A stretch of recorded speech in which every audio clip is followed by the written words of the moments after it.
وصلى الله على النبي الكريم محمد وآله وصحبه أجمعين أما بعد۔ آج عصر کے بعد سلسلے کے بعض بزرگوں کے حالات میں پڑھ رہا تھا۔ ہمارے سلسلے کے ایک بہت بڑے بزرگ اور تصوف و سلوک کے ایک بڑے امام گزرے ہیں، ان کا نام ہے حضرت خواجہ ابو بکر شبلی رحمۃ اللہ علیہ۔ معرفت میں، اللہ کی محبت میں اور جذب و سلوک میں ان کا مقام بہت اونچا تھا۔ ہمارے سلسلے میں حضرت شیخ عبد القادر جیلانی رحمۃ اللہ علیہ سے اوپر جو شجرہ ہے اس میں ان کا نام ہے۔ حضرت خواجہ ابو بکر شبلی رحمۃ اللہ علیہ محبت الہی میں ڈوبے رہتے تھے اور ان کے حالات بڑے عجیب و غریب تھے۔ ان کے تذکرے میں یہ بات بھی ہے کہ اللہ کی محبت میں اس طرح ان کو استغراق تھا کہ کسی موقع پر چونکہ حالت ایسی ہو جاتی تھی کہ لوگ دیوانہ سمجھیں، پاگل سمجھیں، تو کبھی ایسا ہوا کہ بچوں نے ان کو دیوانہ سمجھ کر، پاگل سمجھ کر پتھر مار دیا، چوٹ آ گئی۔ چوٹ آئی تو خون کے قطرے گرنے لگے۔ اللہ کی محبت میں اس طرح کا انہماک تھا کہ جو خون کے قطرے گرتے تھے اس سے بھی اللہ کا نام بن جاتا تھا۔ اللہ کی یاد میں جب انسان ڈوب جاتا ہے تو اس کے حالات عجیب و غریب ہو جاتے ہیں۔ آج میں نے ان کے ملفوظات و ارشادات میں ایک بات پڑھی جو مجھے بہت پسند آئی، اسی کو عرض کرنا تھا۔ ارشاد فرمایا کہ دنیا بھی ٹھیک ہے، آخرت بھی بہتر ہے، لیکن انسان کا دل بہترین ہے، اس لیے کہ دنیا محنت کا گھر ہے، آخرت نعمت کا گھر ہے۔ اس جملے پر دھیان دیں گے جب بات سمجھ میں آئے گی۔ فرمایا کہ دنیا محنت کا گھر ہے، آخرت نعمت کا گھر ہے، اور انسان کا دل اللہ کی معرفت کا گھر ہے۔ دنیا محنت کا گھر ہے، آخرت نعمت کا گھر ہے، لیکن انسان کا دل اللہ کی محبت اور معرفت کا گھر ہے۔ خواجہ میر درد نے فرمایا تھا، اور وہ بھی ہمارے سلسلے ہی کے بزرگ تھے، نقشبندی مجددی سلسلے ہی میں، اور یہ ہماری جو شاخ ہے اسی میں سے ان کا تعلق ہے۔ ان کا شعر ہے، ارض و سما کہاں تیری وسعت کو پا سکے، یعنی زمین آسمان کہاں تیری وسعت کو پا سکے، یہ میرا ہی دل ہے وہ کہ جہاں تو سما سکے۔ انسان کا دل اللہ کی محبت و معرفت کا مرکز ہے۔ حضرت مولانا قاسم نانوتوی رحمۃ اللہ علیہ فرمایا کرتے تھے کہ انسان کا دل تجلی گاہ ربانی ہے، یعنی اللہ تعالیٰ کی تجلیات انسان کے دل پر آتی ہیں۔ اور یہ بھی سمجھیے کہ تجلیات کی دو قسمیں ہیں، ایک تجلیات صفاتیہ ہیں اور ایک تجلیات ذاتیہ ہیں۔ جو تجلیات ذاتیہ ہیں ان سے صرف انسانوں کو حصہ ملتا ہے، فرشتے اور جنات یعنی مومن جنات انہیں بھی تجلیات ذات سے حصہ نہیں ہے۔ امام ربانی حضرت مجدد الفسانی نے اپنے مکتوبات میں لکھا ہے کہ تجلیات ذات انسان کے حصے میں آتی ہیں اس لیے کہ انسان کثیف ہے، اور تجلیات ذات نہایت لطیف ہیں۔ اس لطافت کو یہ کثافت کیچ کر سکتی ہے۔ لطافت جو ہے وہ دوسری لطافت کو اپنے اندر نہیں لے سکتی ہے۔ فرشتے بنے ہیں نور سے، وہ لطیف مخلوق ہیں۔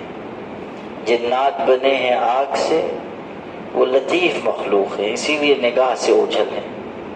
ہم نظر اس لیے آ رہے ہیں کہ ہم کثیف ہیں، ہم مٹی سے پیدا ہوئے ہیں، تو ہماری کثافت تجلیات ذات کی لطافت کو وصول کرتی ہے، اور دوسروں کی لطافت اس کے اوپر اس کا انکشافی نہیں ہے۔ بات بہت باریک ہے، اگر سمجھ میں آ جائے تو ٹھیک ہے، نہیں سمجھ میں آئے تو کوئی حرج کی بات نہیں۔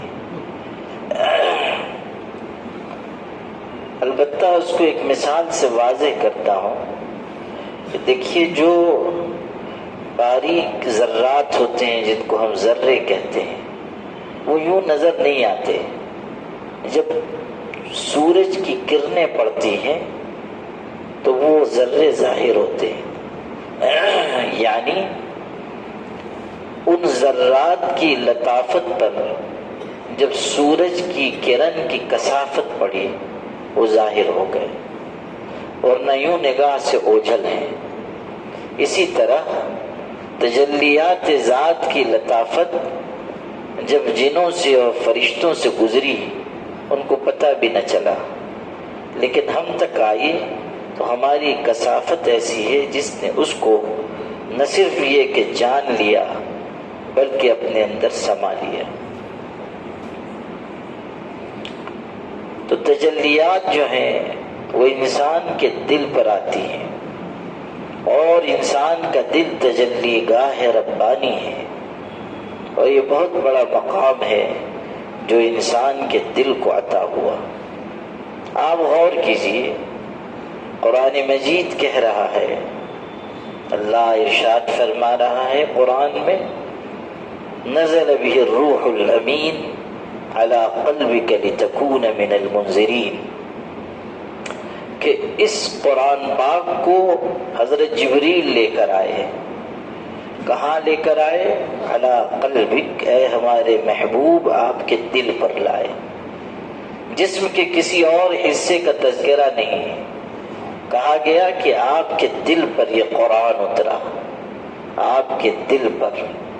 پتہ یہ چلا کہ اللہ کا وہ کلام جو اس کی عظمت کا مظہر ہے، جو اس کی تجلیات و انوار کا مظہر ہے، اس قرآن پاک کا نزول بھی ہوا حضرت محمد صلی اللہ علیہ وسلم کے قلب اطہر پر۔ دل نہایت اہم چیز ہے، اور اس بیش قیمت دولت کو ہم ضائع کر دیتے ہیں، اس میں دوسروں کو بسا کر خدا تعالیٰ کی محبت سے اسے محروم کر لیتے ہیں۔ نتیجہ یہ ہوتا ہے کہ دل پھر دل نہیں رہتا، پتھر کی سل بن جاتا ہے۔ ثم قست قلوبكم من بعد ذلك فهي كالحجارة او اشد قسوة، پھر تمہارے دل سخت ہو گئے اتنے جیسے پتھر، یا پھر پتھر سے بھی زیادہ سخت، اس لیے کہ پتھر بھی اللہ کی خشیت کے اثر سے نرم ہو جاتے ہیں۔ کبھی گر جاتے ہیں، کبھی پھٹ جاتے ہیں، کبھی ان کے اندر سے پانی رسنے لگ جاتا ہے، لیکن اے انسان تیرا دل اتنا سخت ہو جاتا ہے کہ پتھر خشیت سے گر رہا ہے، تیرا دل اللہ کے آگے نہیں جھکتا ہے۔ ثم قست قلوبكم من بعد ذلك فهي كالحجارة او اشد قسوة۔ انسان کا دل اگر اللہ کے ذکر سے آباد ہے، تر و تازہ ہے اور صحیح سمت میں کام کر رہا ہے، اور اگر اسے روگ لگ گیا، شہوت کا روگ، برے خیال کا روگ، برے جذبات کا روگ، منافقت کا روگ یا معصیت اور لذت کا روگ، یہ بیماری اگر لگ گئی تو پھر دل اپنی اصل حقیقت کو کھوتا چلا جاتا ہے۔ فی قلوبہم مرض فزادہم اللہ مرضا، ان کے دل میں روگ ہے، اللہ نے روگ کو اور بڑھا دیا۔ یہاں تک کہ انسان کا دل اتنا روگی ہو جاتا ہے، اتنا روگی ہو جاتا ہے کہ وہ اپنی اصلیت اور حیثیت کو کھو بیٹھتا ہے۔ اسی لیے ارشاد ہوا لہم قلوب لا یفقہون بہا، کہ ان کے دل تو ہیں مگر سمجھتے نہیں، یعنی جو دل کا کام تھا حقائق کو سمجھنا، اس سے دل محروم ہو گئے۔ جو دل کا اصل کام تھا اللہ کے آگے جھکنا، اس سے دل محروم ہو گیا۔ جو دل کا اصل کام تھا اللہ کے ذکر سے تر و تازہ رہنا، اس سے دل محروم ہو گیا۔ اسی لیے یہ کہا فَإِنَّهَا لَا تَعْمَى الْأَبْصَارُ وَلَكِنْ تَعْمَى الْقُلُوبُ الَّتِي فِي الصُّدُورِ، کہ نگاہیں اندھی نہیں ہوئیں، وہ دل اندھے ہو گئے جو پہلو میں ہیں، سینوں میں جو دل ہیں وہ اندھے ہو گئے۔ اور جب دل اندھا ہو گیا تو نگاہ سے چاہے نظر آئے، لیکن دل کا اندھا پن انسان کو اندھے غار میں اتار دیتا ہے، اس کی عقل معوف، اس کے سمجھنے کی قوت غائب، جانا ہے ادھر جائے گا ادھر۔ ہوگا یہ کہ جانا ہے آخرت میں، رخ ہوگا دنیا کی طرف،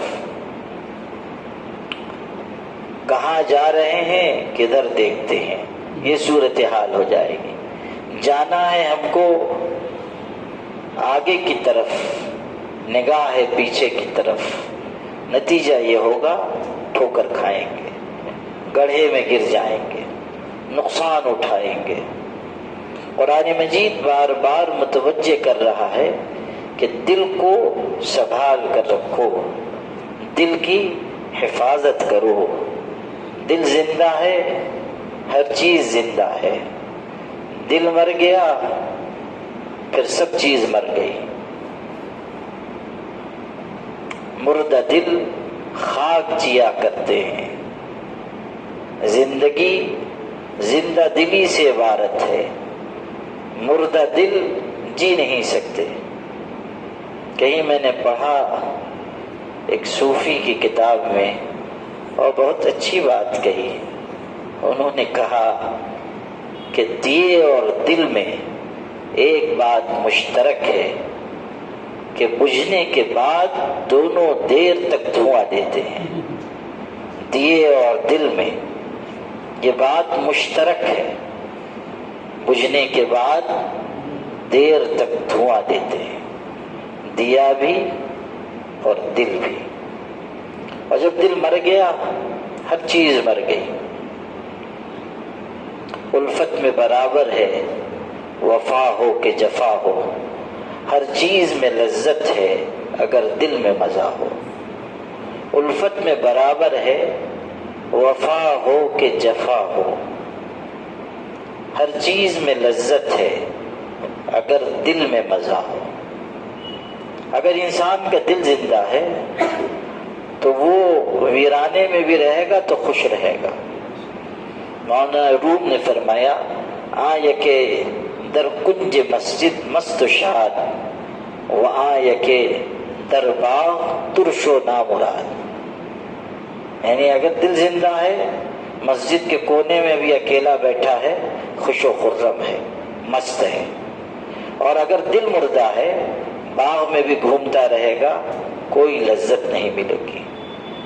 اگر دل مردہ ہے ٹہل رہا ہے، گھوم رہا ہے، آسائش بھی، آرائش بھی، سامان بھی، اور ہر چیز لطف و مسرت کی موجود، مگر دل کا سکون غائب۔ آیا کہ در کنج مسجد مست و شاد و آیا کہ در باغ ترش و نامراد۔ اگر دل میں زندگی ہے ہر چیز میں زندگی ہے، اور اگر دل مردہ ہو گیا سارے جہان کی نعمت بھی ہو تب بھی انسان کو کوئی راحت حاصل نہیں، دل کا سکون ہی غائب ہے۔ اور یہ دل کی زندگی اللہ تعالیٰ ہر ایک کو نہیں دیتا، اللہ تعالیٰ اپنی راہ پر چلنے والوں کو دل کی زندگی عطا کرتا ہے۔ ان کو ساحل پہ بھی طغیانی ملی، ہم کو طوفانوں میں بھی ساحل دیا، ان کو ساحل پہ بھی طغیانی ملی، ہم کو طوفانوں میں بھی ساحل دیا، دشمنوں کو عیش آب و گل دیا، یعنی مٹی پانی کا عیش دنیا داروں کو دیا، دشمنوں کو عیش آب و گل دیا، دوستوں کو اپنا درد دل دیا۔ یہ درد دل کی نعمت، دل کی زندگی کی نعمت ان کو ملتی ہے جو اللہ کی طرف بڑھتے ہیں، جو اللہ کو چاہتے ہیں، جو اللہ کے آگے جھک جاتے ہیں، جو اللہ کی نافرمانی کے کاموں سے بچتے ہیں، جن کی خلوت جلوت پاک ہے، اور جو اللہ کے آگے ہمیشہ سر بسجود ہیں۔ یہ دل کی زندگی انہی کے لیے، اور اللہ کی طرف سے ملنے والی نعمت اور قرآن کی نصیحت بھی انہی کے لیے۔ اسی لیے ارشاد ہے ان فی ذلک لذکریٰ لمن کان لہ قلب، یہ نصیحت ان کے لیے ہے جن کے پاس دل ہے۔ قرآن کا انداز بیان دیکھیے، فرمایا ان فی ذلک لذکریٰ لمن کان لہ قلب، اس پاک کلام میں، اس قرآن میں جو نصیحت ہے وہ اس کے لیے جس کے پاس دل ہے۔ اگر کسی کے پہلو میں دل کے بجائے پتھر کی سل ہے تو پھر قرآن مجید کی نصیحت اثر انداز نہیں ہوگی۔ پورا قرآن بھی گھول کے پلا دیجئے کوئی اثر نہیں ہوگا۔ اس لیے میرے بھائی اپنے دل کو دل بنائیں، حقیقی دل، حقیقی دل خون پھینکنے والا نہیں، نور بصیرت کو اپنے اندر سمانے والا، معرفت و محبت کو اپنے اندر کھینچنے والا، ایسا دل جو اللہ سے جڑا ہو اور اللہ کی محبت کی نظر اس دل پر ہو، اور وہ دل جس کے بارے میں خواجہ ابو بکر شبلی کہہ رہے ہیں کہ دنیا بھی ٹھیک آخرت بھی بہتر مگر دل بہترین، اس لیے کہ دنیا محنت کا گھر، آخرت نعمت کا گھر، اور دل اللہ کی معرفت کا گھر۔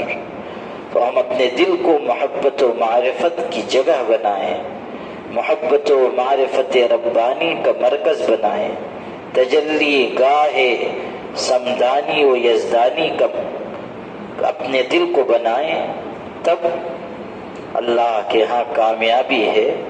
اسی لیے یہ ارشاد ہے یوم لا ينفع مال ولا بنون الا من اتى اللہ بقلب سلیم، نہ مال کام آئے گا نہ اولاد بچا پائے گی، بچائے گا اللہ اور اسے بچائے گا جو صاف ستھرا دل لے کر آئے گا۔ وآخر دعوانا الحمد للہ رب العالمین۔